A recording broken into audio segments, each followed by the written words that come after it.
আসসালামু আলাইকুম ভিউয়ার্স, আমি তরিকুল ইসলাম আছি আপনাদের সাথে, আর আপনারা দেখছেন তরিক ভাই ইউটিউব চ্যানেল। আজকের ভিডিওতে আমি দেখাবো যে বাংলালিংক কাস্টমার কেয়ারে আপনারা কীভাবে কথা বলতে পারবেন। তার আগে ছোট্ট একটা অনুরোধ, আপনি যদি আমার চ্যানেলে নতুন হয়ে থাকেন তবে নিচ থেকে অবশ্যই চ্যানেলটি সাবস্ক্রাইব করে দিবেন, আর ভিডিওটা ভালো লাগলে একটা লাইক প্রদান করবেন। তো চলুন দেখানো যাক কীভাবে আপনারা বাংলালিংক কাস্টমার কেয়ারে কথা বলবেন। প্রথমে যেমন ডায়াল নাম্বারে দিয়ে 121 লিখবেন, লিখে বাংলালিংক নাম্বার দিয়ে কল করবেন। তো কল করে এখন আমরা একটু অপেক্ষা করব, ঠিক আছে। শুভ সন্ধ্যা। শুধুমাত্র আপনার জন্য সেরা ইন্টারনেট, মিনিট এবং বান্ডেল অফার কিনতে এক চাপুন। ব্যালেন্স, বাংলালিংক অ্যাডভান্স প্যাকেজ এবং কল রেটের জন্য 2 চাপুন। টাকা কাটে এমন ব্যাড সার্ভিস এবং ক্লিয়ার বন্ধ করতে 3 চাপুন। অরেঞ্জ বিস্তারিত এবং অফার সম্পর্কে জানতে 4 চাপুন। To change your preferred language press 8।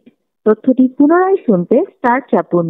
যে কোনো সময় আমাদের গ্রাহক সেবা প্রতিনিধির সাথে কথা বলতে 0 চাপুন। যখন আপনাকে প্রতিনিধির সাথে কথা বলতে বলবে তখন আপনি শূন্য চাপবেন। শূন্য চাপতে বললে আমি শূন্য চাপলাম। প্রিয় গ্রাহক, ভবিষ্যৎ অনুসন্ধানের জন্য আপনার কলটি রেকর্ড করা হবে। কাস্টমার কেয়ার প্রতিনিধির সাথে কথা বলতে সকল চার্জ সহ প্রতি মিনিট 70 পয়সা চার্জ প্রযোজ্য হবে। নিশ্চিত করতে চাপুন বা একজন কাস্টমার কেয়ার প্রতিনিধির কাছে ট্রান্সফার করা হচ্ছে।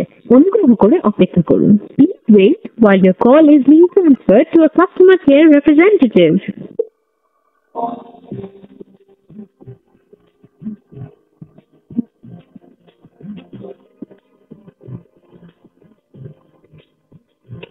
সম্মানিত গ্রাহক, আমাদের সকল প্রতিনিধি এই মুহূর্তে ব্যস্ত আছেন। অনুগ্রহ করে অপেক্ষা করুন অথবা। যাই হোক, আপনারা দেখতে পারলেন যে এভাবেই কাস্টমার কেয়ারে কথা বলতে হয়, ঠিক আছে। 121-এ ফোন করার পরে যখন শূন্য চাপতে বলবে তখন শূন্য চাপবেন, এবং শূন্য চাপার পরে মূলত আপনার কাস্টমার কেয়ারে কল যাবে, এবং সেটা নিশ্চিত করার জন্য 1 চাপতে হবে। এভাবেই মূলত বাংলালিংক কাস্টমার কেয়ারে কথা বলতে হয়। আজকের ভিডিও এই পর্যন্তই ছিল। ধন্যবাদ।